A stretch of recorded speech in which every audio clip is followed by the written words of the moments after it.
Hey guys, welcome back to the Foolish Show. Of course, I am Foolish Phil. If you like this video, please hit that like button. If you really like my videos, hit that subscribe. I appreciate that.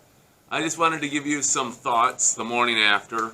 I work early, so that's why I don't really do a video after late games. So anyways, I just wanted to give you a video about Michigan's 58-57 victory in Happy Valley. And boy, this was just another one of those terrible games to watch. I mean, just offensively, it was putrid. And it's hard to believe that this is the same team that shot the lights out at Indiana and didn't get blown out at Purdue.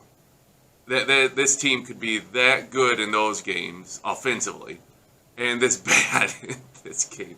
But interestingly, if you think about it, Michigan has played like 3 really bad games like this and won them. Northwestern 72-70, the last Nebraska game, and this one. So Michigan somehow is able to find a way to eke out wins, and you're never going to complain about a win. A win is a win, right? But just some of the stats here. The team shot 31.5%. Hunter Dickinson was 6 of 20. He missed so many of his shots he normally makes. He still finished with 19 points, but 6 out of 20. The saving grace, I would say, in this is Eli Brooks. He only shot 4 of 9. Yay, almost 50%. And he finished with, 16 points. And that was basically it for the offense. You have your other 3 starters, Devontae Jones, Caleb Houston, and Diabate, were 4 of 17, I believe. And just nothing. Again, it's really frustrating how, especially this has been Houston, where he will just go in and out, and he will just be so gone. And he only shot 3-pointers. He was 1 of 4 on 3-pointers. He went 3 of 4 on free throws, and he hit 2 big ones down the stretch. Diabate is another little interesting story. He didn't play a lot in the second half. Obviously, Howard was trying to juggle around a little bit. Even had it where Brandon Johns Jr. was playing the 5 spot instead when Hunter Dickinson was resting. And then still didn't have Diabate out there. So that's interesting. I don't know if maybe Diabate's kind of hit a wall. His last few games have not been that good offensively. He's been getting a lot of rebounds and offensive rebounds, but he's having, I just wonder if he's kind of hit the wall physically, just because you're playing in the Big Ten and coming from the high school ranks, obviously going in power forward against the Big Ten big bodies, it's going to wear you down a little bit. So maybe he's getting tired. I don't know. Even though I've ragged down on Brandon Johns Jr., I mean, a lot of times he's just a ghost out there. He had a nice layup there. He had a 3-pointer. So 7 points off the bench for for Michigan. Terrence Williams had a 2 in there as well. Ugh, man, a win is a win. Really, if you didn't watch this game, consider yourself lucky in that way. But Michigan was down by double digits with about 4 minutes to go in the first half, and I just thought this game is just going to get terrible. How could this team do this, right? It's just so inconsistent and so frustrating.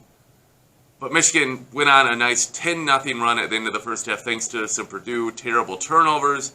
And it was tied at 34 at the end of the first half. Like, okay, 34-34. Okay. Second half, just the offense just went to complete trash, man. Just trash. I was early. The first 4 minutes of the second half, it was 2-0 Michigan led. 2-0 after the first 4 minutes of the second half. 2-0. I thought that Wisconsin, Michigan State, I watched some of that game before this one, and it was 4-2, 6 minutes into that game. Like, talk about a good showing for the Big Ten here, if anyone was watching this game, or Wisconsin, Michigan State. Man, what a terrible offensive showing at points in the game. Obviously, Wisconsin won 70-62 there, so they eventually got the offense going. The second half, man. People just clanking shots. Oh, man, it was just so bad. 11 turnovers for Michigan. Sorry, just quick looking. How many did they force? 7 for Penn State. So that wasn't really too bad. Again, I really wish Michigan would get under 10 turnovers. And man, it is what it is. The saving grace for Michigan in this game was they went 19 of 22 on free throws. 19 of 22.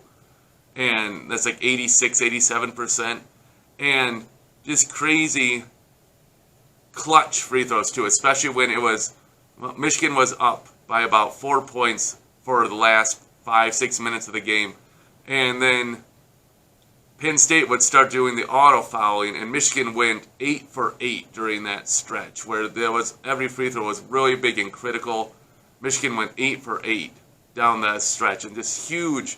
We know, if you saw the very end, Penn State hit a three-pointer at the end to make it 57 points. It really is 58, 54. So Michigan's free throws got them this victory, and that's a nice turnaround because if you remember the games earlier in the year, their free throws were terrible.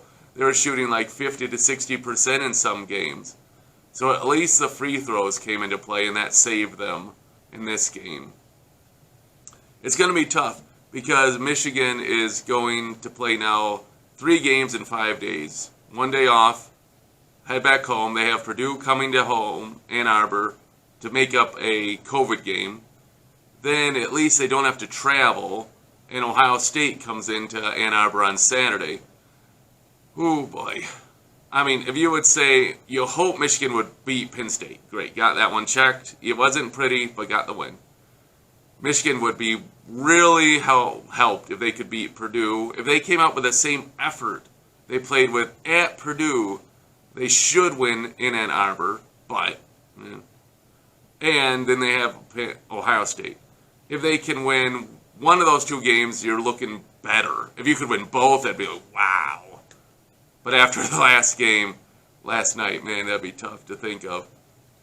Maybe, too, it's a thing where Michigan was really invested emotionally in the Purdue game, and they were just drained from it. I mean, you see this in college football, too, where you can't be up for every game, and sometimes you're just going to have flat games. And hopefully this was Michigan's flat game of the next 3 here, today and yesterday, and the next 2. And hopefully they'll play with more intensity the next 2 games. We'll see how it goes. Hey, if you have any comments, put them in the box below. I'll try to respond as possible. And thanks for watching this video. Until I see you guys next time, as always, go blue.